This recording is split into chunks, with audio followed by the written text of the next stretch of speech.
स्वागत है आप सभी का। मैं हूं साहिल खान और आप देख रहे हैं साहिल की डायरी।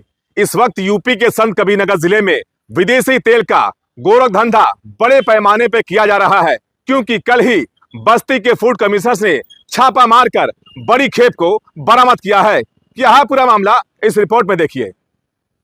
विदेशी तेल का भारत में हो रहा बड़ा खेल। फूड कमिश्नर की छापेमारी में पकड़ा गया लाखों का तेल। मानक में पास होगा या फेल हो जाएगा विदेश का तेल। चलिए आपको समझाते हैं तेल के खेल की पूरी कहानी। जी हाँ, हम उसी खाने वाले तेल की बात कर रहे हैं जो हर घर में काम आता है, चाहे अमीर हो या गरीब। सभी के घरों में मार्केट में मिलने वाला तेल यूज किया जाता है। लेकिन क्या आपने कभी ओमेगा 3 या ओमेगा 6 के बारे में जानने की कोशिश की? अगर नहीं जानते हैं तो चलिए हम आपको सिलसिलेवार तरीके से समझाते हैं कि आखिर ये पूरा मामला क्या है। खबर यूपी के संत कबीरनगर जिले से जुड़ी है, जब बस्ती मंडल के फूड कमिश्नर विनीत पांडे अपनी टीम के साथ संत कबीरनगर जिले के खलीलाबाद शहर में स्थित मेसर्स राजेश ट्रेडर्स पर पहुंचकर जब गोदाम पर छापेमारी की तो गोदाम के अंदर भारी मात्रा में 4239 किलो 5,52,420 रुपए की लागत का नेपाली फूड ऑयल बरामद किया, जिसमें स्टॉक लेबल पर आवश्यक उद्घोषणा ओमेगा 3 एवं ओमेगा 6 फैटी एसिड नहीं दर्शाया गया था, जिसमें नेपाली ब्रांड के 3 नामी खाद्य तेल शक्ति ब्रांड, सफारी ब्रांड और न्यूट्री प्लस ब्रांड शामिल है। और विभाग ने तीनों का नमूना लेकर छापेमारी में बरामद खाद्य तेल को सील कर दिया और नमूने को जांच के लिए विभागीय लेबोरेटरी में भेजकर आगे की कार्रवाई में जुट गए। बताया जाता है कि ओमेगा 3 ओमेगा 6 फैटी ये दोनों ही स्वास्थ्य के लिए बेहद जरूरी है, लेकिन तीनों खाद्य तेल पर इसे दर्शाया नहीं गया था। ऐसे में सवाल खड़ा होता है कि कितने ऐसे जागरूक ग्राहक हैं जो खाद्य तेल खरीदते समय ओमेगा 3 या ओमेगा 6 फैटी का लेबल देखकर तेल खरीदते हैं। और दूसरा जो सबसे बड़ा सवाल है कि नेपाल से भारत में एक्सपोर्ट के बाद वो कौन है जो बगैर ओमेगा 3 एवं बगैर ओमेगा 6 फैटी तेल को बेच रहा है? क्या इस नेपाली खाद्य तेल के भारत में जितने भी डीलर हैं, क्या कभी उनके वहां छापेमारी हुई है? और अगर उनके वहां छापेमारी हुई है तो आखिर संत कबीरनगर जिले में बगैर मानक के तेल कैसे बिक रहा है? ये सवाल तो बनता ही है, क्योंकि छोटी मछलियों को फंसाकर मगरमच्छ बड़ी आसानी से बचकर निकल जाते हैं और परेशान होते हैं मेसर्स राजेश ट्रेडर्स जैसे मझले दुकानदार।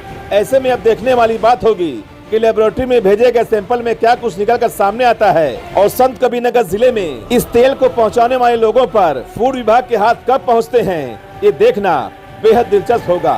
जय हिंद, जय भारत। ओमेगा 3 और ओमेगा 6 ये बॉडी की पूरी तरह से इम्यूनिटी सिस्टम पर काम करता है, और हमारी इम्यूनिटी सिस्टम का जो फोकस होता है वो वाइटल फोर्स पर होता है। जैसा कि सारी बुकों में ऑलरेडी कहा गया है, vital force is the immaterial same as life, vital force is the harmonious sensation and function of the health. If the vital force is the derange or arrange, we are suffering from the disease. If the vital force is the finished, then we are the die. तो vital force और को मजबूती पूरी तरह से अगर कोई प्रदान करता है हमारी बॉडी में तो ओमेगा 3 और ओमेगा 6। ओमेगा 6 क्या है? हमारी बॉडी के एक्सटर्नल स्केलेटन जैसे कि बाल हुए, नाखून हुए और हड्डियों को मजबूत प्रदान करता है। और अगर ओमेगा 3 जो हुआ हमारे शरीर के हाई ब्लड प्रेशर को नियंत्रण करता है और हमारी इम्यूनिटी सिस्टम को मजबूत करता है। साथ ही साथ हमारे जैसे बॉडी में प्रोस्टेट कैंसर हुआ और स्तन कैंसर की रोकथाम में काफ़ी तरह से मदद करता है। के अनुक्रम में आज संत कबीरनगर में इस प्रतिष्ठान पे कार्रवाई हुई है और लगभग 4239 केजी 3 ब्रांड के नेपाली आयल, मूल्य रुपया 5,52,000 का जब्त किया गया। क्या है ये नेपाली तेल क्या है? इसमें क्या कुछ है? जैसे नहीं, हानिकारक के बारे में अभी जब तक लैब रिपोर्ट नहीं आएगी हम नहीं बता सकते। प्रथम दृष्टया देखने में जो तेल के ऊपर न्यूट्रिशनल पैनल में 2 जो हमारे very common essential fatty acid होते हैं ओमेगा 3 और ओमेगा 6, उसकी जानकारी देना निर्माता को आवश्यक होता है।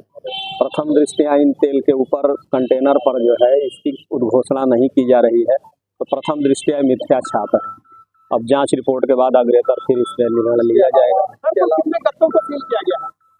टोटल करीब आपका जो है मात्रा में, जैसे एक शक्ति ब्रांड का है तो इसमें 159 टीना तेल सीज हुआ है। सफारी ब्रांड का तेल है वो पाउच में है, उसका 150 कार्टन सीज हुआ है।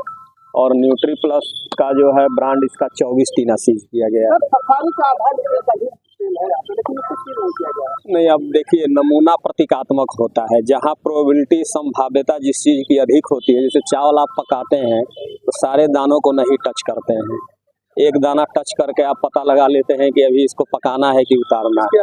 तो नमूने की कार्रवाई प्रतीकात्मक होती है। इसके अलावा भी कुछ नहीं, कुछ एक्सपायरी इनके यहाँ पापड़ था, उसको नस्ते स्वयं के अपने खर्च पे करा रहे हैं उन्होंने। इसके अलावा कोई सामान जो है आप वेरीफाई कर रहे हैं? ना भी।